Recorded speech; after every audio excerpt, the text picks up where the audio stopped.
Through Twitter, Donald Trump made it clear that his defense secretary, Jim Mattis, will be retiring at the end of the year.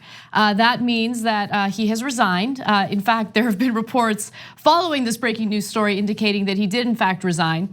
And it could be because Trump has just announced that he is pulling troops out of Syria, something that Mattis disagreed with Trump on. And now, of course, anonymous sources within the White House are talking to the press about the various moments of tension that Mattis has dealt with when it comes to Trump and his decision making. So, as with anyone else in Trump's administration, no one really has that much influence. The person who has the most influence is Donald Trump. He listens to himself and himself only, and it was clear, especially recently with Mattis. So for instance, Mattis urged him to avoid pulling troops out of Syria, but of course Trump remained defiant on that, and he continues to remain defiant. Also, Mattis says that the counterterrorism mission in Syria is not over yet. Trump's not buying it. He still wants to pull the troops out. Also, it's a story that didn't get much attention because it's kind of boring, but Mattis was actually overruled by Trump when it came to replacing the Joint Chiefs of Staff. So for instance, Jim Mattis wanted General David Goldfein, but instead Trump's like, nah, I'm gonna go with Mark Milley. Okay. Whatever. Okay, so Mattis didn't like that. There's more, let me just give you the rest. Mattis also did not want to deploy troops at the US-Mexico border.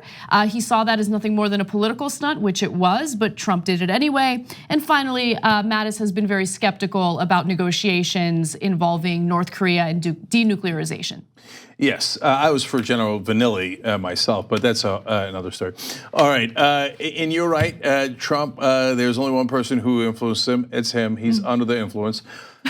I'm here all week. Okay, all right, let's get serious. I'm gonna yell something into the TV now, you ready? Okay, this is not normal. People do not run away from an administration at this pace and this regularity. It's crazy. We've gotten used to a million things that are crazy under Donald Trump, but this is an administration that is literally disintegrating, and I don't agree with Mattis. I think Mattis is wrong on this, and I want to make sure that you understand both the policy and the politics of the situation. So let's just do policy for a second. So no, actually, let's discuss what this is. Everybody's calling it a retirement. That is not what happened. One of two things happened. One is he either resigned or he was fired. That you don't just, for anyone who is leaving, some of them amazingly said it before the election, which is puts you into a situation that is chaotic and not what you want before an election. That was stunning. Some people said that they were leaving right after the election, like Jeff Sessions. That makes more sense. Normal administrations after a midterm election will have some exits. They will not have exits like this. And Mattis clearly was not planning to do it earlier. This isn't like he was not. Yeah, oh well, we were planning to retire for a long time and I had the watch picked out and all that stuff. No, something different now happened, a blow up happened. It's clear, please report it accurately. Well, you ask and you shall receive, because now the media, this is just broke, is reporting a statement by Mattis, which is unusual. In fact, Huffington Post reports that in an unusual resignation letter, Mattis wrote that he and Trump had differing views on Russian and Chinese authoritarianism. This is a quote by Mattis, because you have the right to have a Secretary of Defense whose views are better aligned with yours on these and other subjects. I believe it is right for me to step down from my position. Okay, so that leads to two things. One, that just broke. Anna just got that handed to her by producers. One other small part, sorry, okay. Cenk. Defense Secretary Mattis has denied telling staffers that Trump has the understanding of a 5th or 6th grader. So that's another part of this apparently. Yeah, well, it doesn't matter. I'm positive he said that or something akin to that. Of course he does, and he's absolutely right, which gets to the heart of this issue in a sec. So look, fired or resigned. You know, it's not that important, and this is now a little bit of speculation. It's definitely not retired, right? But my guess is resigned. My guess was resigned before that statement. After the statement, I'm nearly positive it's resigned. So he's basically saying, nah, right? Why is he resigning? For a number of reasons. Anna read you their policy differences. I was going to say so-called, but it's not so-called. Those are real policy differences between Mattis and Trump. Mattis is right on most of them, but definitely not all of them, including Syria. But that's not why you resign in an abrupt, crazy way like this. And that's not why you put out a statement saying, I don't agree with the president. And especially on China and Russia. Wow, what a statement that is. If Obama's Secretary of Defense stepped down and said, I don't agree with the president on Russia and China, and I have a lot of differences with him and I gotta go, people would be like, what is this? And the Attorney General's gone, and now the Defense Secretary gone, Chief of Staff gone. It is disintegrating. Step back for a second, look at the big picture. Now, on the issue of Syria, it's really important. There's two different angles to this. They're both gigantic, and I come out on different sides on it. Okay, so on the issue of whether we should pull out of Syria, I agree with Trump. We should pull out of Syria. Now to see these Democrats all over the television defending staying in disastrous Middle East wars and hyperventilating about taking out 2,000 troops from Syria when we have 5,000 in Iraq, we have a whole heap, I think 15,000 in Afghanistan. They can still do bombing raids. So all this drama over 2,000. No. They are owned by the defense industry.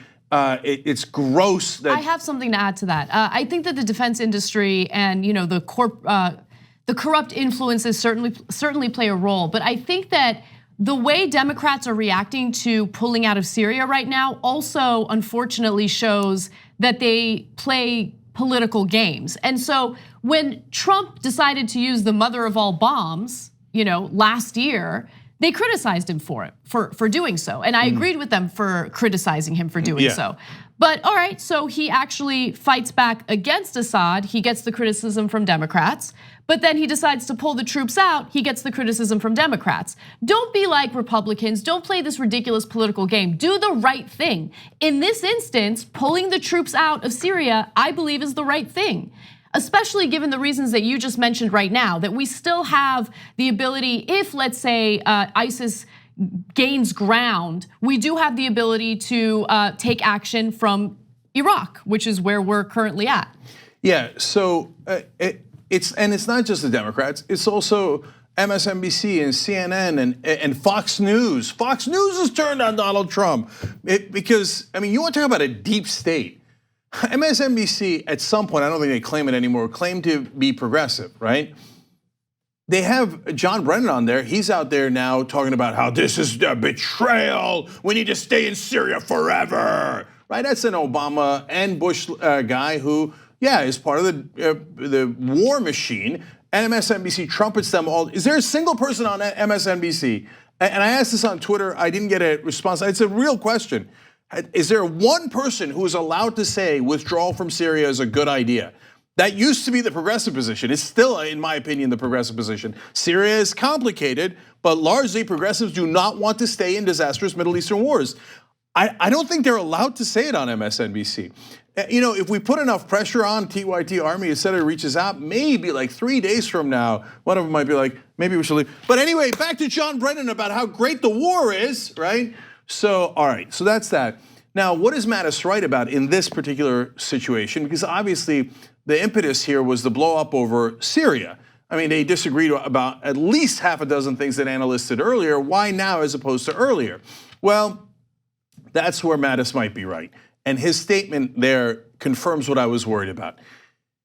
Look, we told you this yesterday. Trump gets out of Syria super abruptly. I agree with leaving. I don't agree with leaving in like a second flat without checking with your own Defense Department, the Pentagon. And I'm not saying you should listen to them, but you got to, hey, how are we going to leave? I'm the president. We're going to leave, but you tell me now how we're going to leave. Check with Congress. Check with our allies. What's going to happen to the Kurds? You should do enormous due diligence on what's going to happen to the Kurds before you make decisions. He made a very rash decision, but was it based on policy?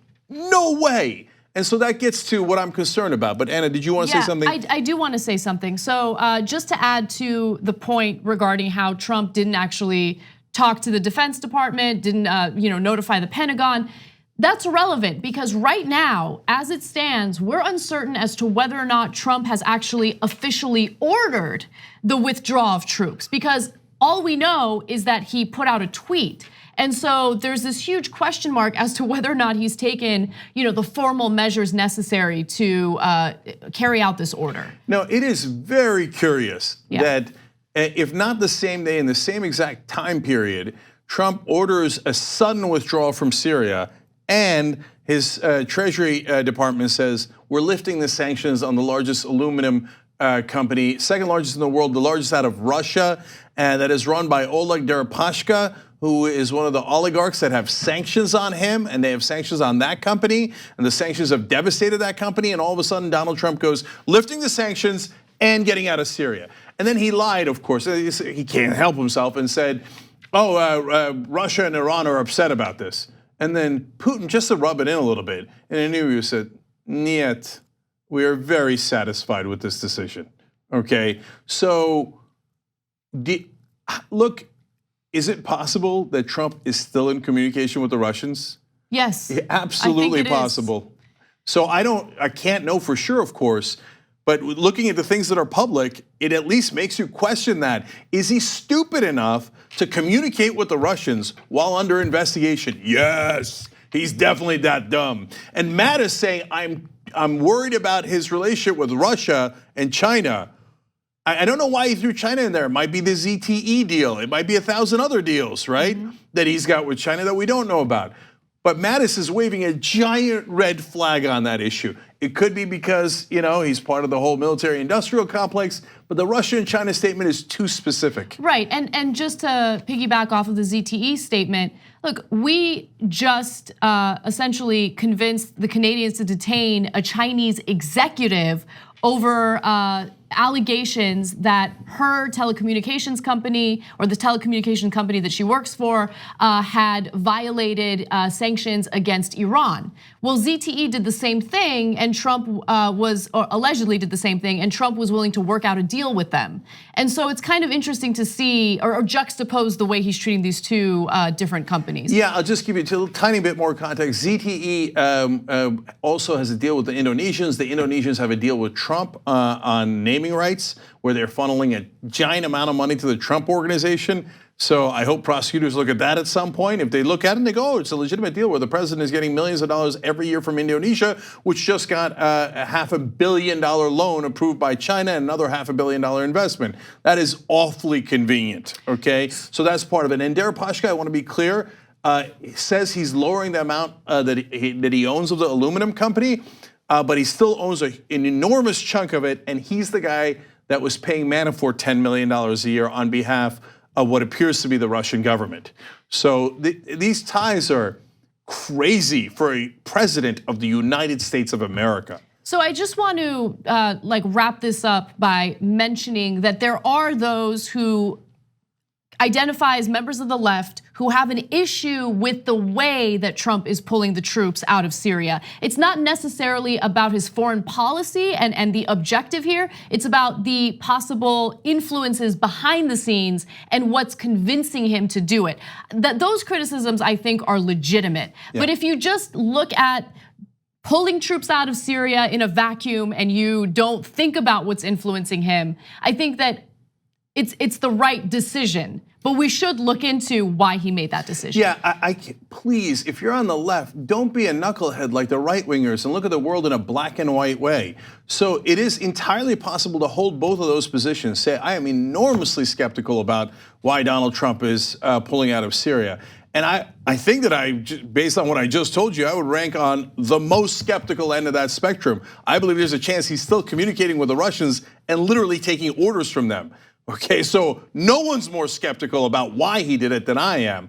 But at the same time, you could still say, hey, it is a correct decision. Like some folks are criticizing Trump because he might sign the criminal justice reform bill, and they're saying, oh, that would be a win for Trump. Who cares? It's a good bill. We want criminal justice reform. Exactly. You have to be able to separate out the politics from the policy. And yes, you can do that. So don't do what the right wing did, where they had Obama derangement syndrome. And if Obama gave them something, they'd be like, oh, I hate it just because Obama gave it to me. No, take your progressive wins, but still question and demand accountability on Trump. Yes, you can do both. The TYT Plus app is now available on iOS and Android. Download to get more TYT content at tyt.com/app.